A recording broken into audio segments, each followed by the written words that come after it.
আসসালামু আলাইকুম গাইস, সবাই কেমন আছেন? আশা করছি সবাই খুব ভালো আছেন। আজকে নিয়ে আসলাম মাটির চুলার রান্না। এখানে মুরগি, খিচুড়ি, ডিম সবকিছু রান্না করেছি। তাই একটু শেয়ার করলাম। আশা করছি পুরো ভিডিওটি জুড়ে থাকবেন।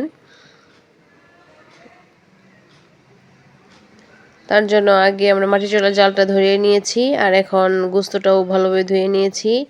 এখানে মুরগি ধুয়েছি আমরা 7 কেজি। এক এক করে পাতিলে সব দিয়ে নিচ্ছি। সবগুলো মুরগি আমি এক এক করে পাতিলে দিয়ে নিয়েছি। এখন আস্তে আস্তে সব মশলা দিব। আর এখানে কিছু আলু ইউজ করব, তার জন্য আমি আলুটাও ভালোভাবে ধুয়ে নিচ্ছি।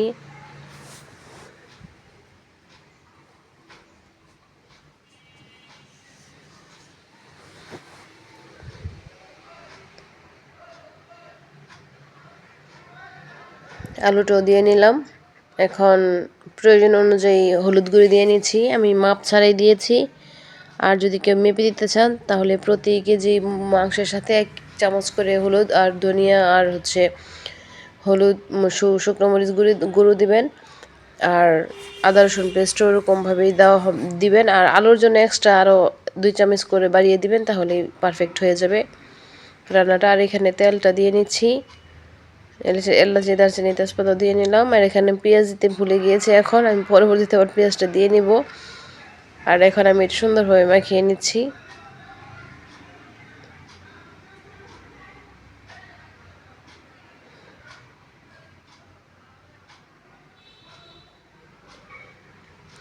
হাতে মাখা মুরগির মাংস, তো হাতে মাখা সব কিছুই ভালো লাগে অনেক।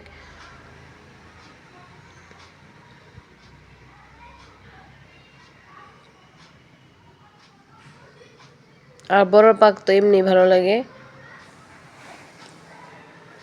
দেশীয় স্টাইলে সব রান্না।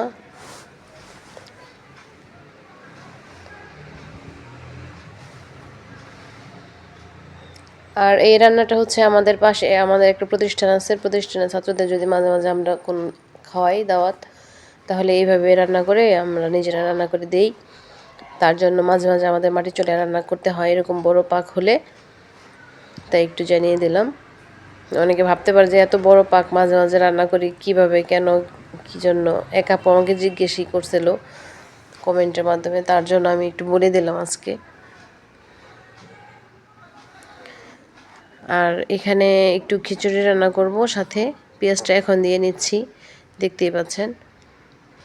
আর খিচুড়িটা হচ্ছে আমি যে ঘরে ইন্ডিয়ান একটা চাউল খাই, আর কাটারি বুক চাউল, একদম পোলার মতো সেম, ওই চাউলটা দিয়ে রান্না করতেছি। ওইখানে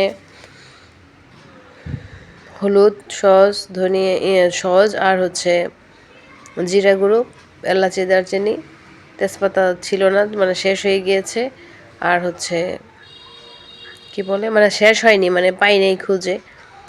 আর ওইখানে পেঁয়াজটা দিয়ে নিলাম। এখন হাতে মাখিয়ে নেব।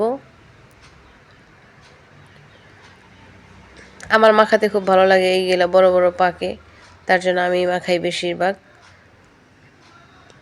আর যেহেতু ভিডিও করে এখন আমাকে মাখাতে হবে, তাই মাখাই।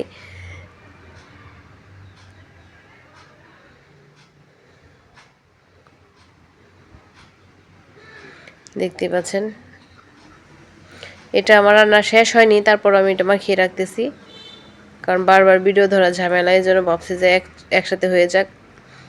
আর এখানে আমি একটু হাতটা ধুয়ে পানি দিয়ে নিলাম, পরবর্তীতে আবার পানি লাগবে এটাতে।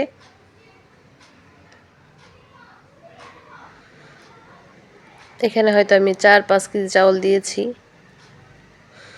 আর আমি কিছু ডিমও বোনা করে নিচ্ছি ডিম এই খিচুড়ির সাথে খেতে।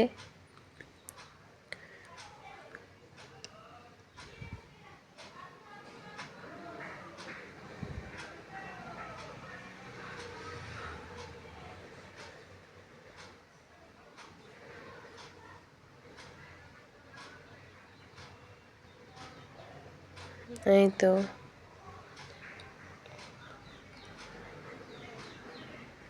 ডিম বোনাটাও ডান। আর এখন এই খিচুড়িটা, এখানে মুরগির মাংসটা হচ্ছে, এখনো কষানো হচ্ছে। হয়নি, মানে হয়নি সম্পূর্ণ।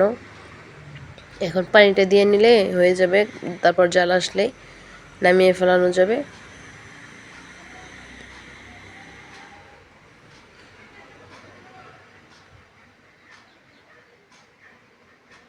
আর এইদিকে আমাদের পুকুর থেকে কিছু মাছ নিয়ে আসছিল, ওইটাই একটু মানে ক্যাপচার করলাম।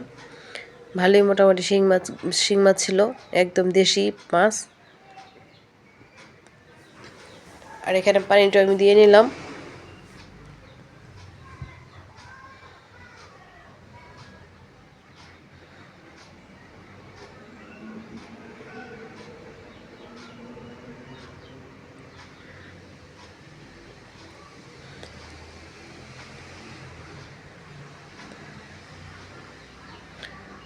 এই তো, এটা ঝোল কমলে তারপর আমরা নামিয়ে ফেলবো। আর ওইদিকে আমরা তরকারিটা নামিয়ে ফেলেছি, আর একটু জাল করার পর এখন হচ্ছে ওই খিচুড়িটা চড়িয়ে দেব।